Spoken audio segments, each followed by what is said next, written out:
एलिफेंटा गुफाएं। एलिफेंटा गुफाएं मुख्य रूप से हिंदू भगवान शिव को समर्पित गुफा मंदिरों का एक संग्रह है जिन्हें यूनेस्को द्वारा विश्व धरोहर स्थल नामित किया गया है। वे भारत के महाराष्ट्र राज्य में मुंबई से 10 किलोमीटर 6.2 मील पूर्व में मुंबई हार्बर में एलिफेंटा द्वीप या घरपुरी पर हैं, जिसका शाब्दिक अर्थ गुफाओं का शहर है। जवाहरलाल नेहरू बंदरगाह से लगभग 2 किलोमीटर 1.2 मील पश्चिम में स्थित इस द्वीप में 5 हिंदू गुफाएं, कुछ बौद्ध स्तूप टीले हैं जो दूसरी शताब्दी ईसा पूर्व के हैं और पानी के टैंकों के साथ 2 बौद्ध गुफाएं हैं। गुफाएं ठोस बेसाल चट्टान से बनाई गई हैं। इनका नाम एलिफेंटा रखा गया, जिसे औपनिवेशिक पुर्तगालियों ने एलिफेंटा में बदल दिया, जिन्हें गुफाओं पर हाथी की मूर्तियां मिलीं। उन्होंने द्वीप पर एक आधार स्थापित किया। मुख्य मंदिरों के अभिविन्यास के साथ साथ अन्य मंदिरों के सापेक्ष स्थान को एक मंडल पैटर्न में रखा गया है। मुख्य गुफा एक या महान गुफा पुर्तगालियों के आने तक एक हिंदू पूजा स्थल थी, जिसके बाद ये द्वीप एक सक्रिय पूजा स्थल नहीं रह गया। गुफाओं को और अधिक नुकसान से बचाने के लिए सबसे पहले प्रयास 1909 में ब्रिटिश भारत के अधिकारियों द्वारा शुरू किए गए थे। ये 5वीं और 9वीं शताब्दी के बीच के हैं और विद्वान इनका श्रेय विभिन्न हिंदू राजवंशों को देते हैं। इन्हें आमतौर पर 5वीं और 7वीं शताब्दी के बीच रखा जाता है। कई विद्वान इन्हें लगभग 585 तक पूरा हुआ मानते हैं। स्मारकों को 1970 के दशक में बहाल किया गया था। कुछ अपवादों को छोड़कर अधिकांश कलाकृति विकृत और क्षतिग्रस्त है। एलिफेंटा गुफाओं में ज्यादातर उच्च उभरी हुई चट्टानों को काटकर बनाई गई पत्थर की मूर्तियां हैं जो हिंदू और बौद्ध विचारों और प्रतिमा विज्ञान के समन्वय को दर्शाती हैं।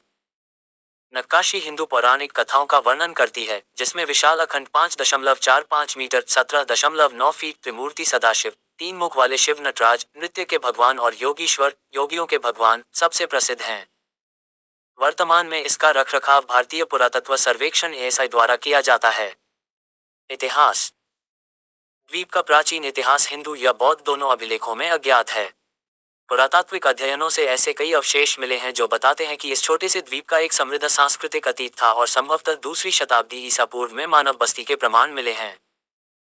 एलिफेंटा स्थल पर पहली बार ब्राह्मणों के द्वीप पर आने से पहले ही न्यान बौद्धों ने कब्जा कर लिया था, ताकि बुद्ध के लिए एक बड़ा स्तूप बनाया जा सके और उसके चारों ओर 7 छोटे स्तूप बनाए जा सकें, संभवतः दूसरी शताब्दी ईसा पूर्व के आसपास।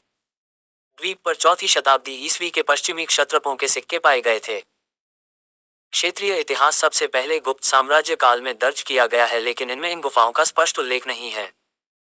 इसने एलिफेंटा गुफाओं की उत्पत्ति और उस शताब्दी को एक ऐतिहासिक विवाद का विषय बना दिया है जिसमें एलिफेंटा गुफाओं का निर्माण किया गया था।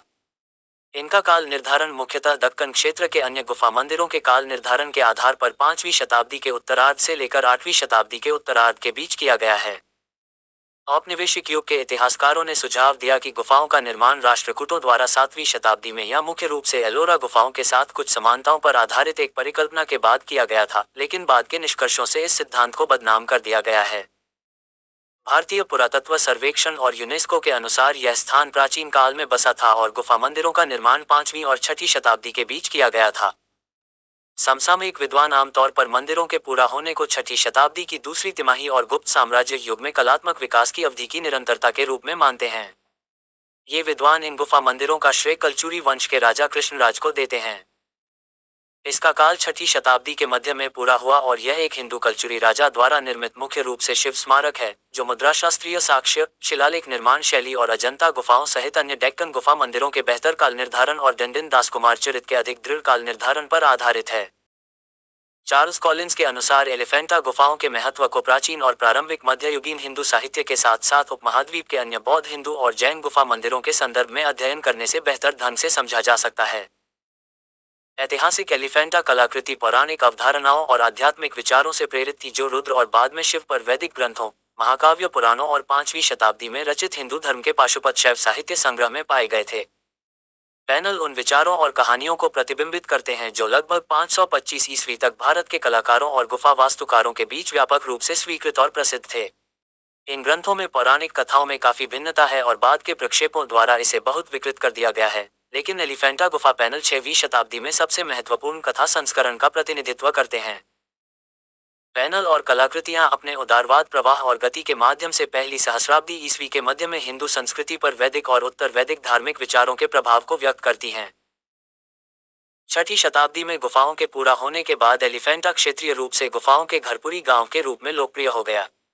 ये नाम अभी भी स्थानीय मराठी भाषा में उपयोग किया जाता है। ये गुजरात सल्तनत शासकों का एक हिस्सा बन गया, जिन्होंने इसे 1534 में पुर्तगाली व्यापारियों को सौंप दिया।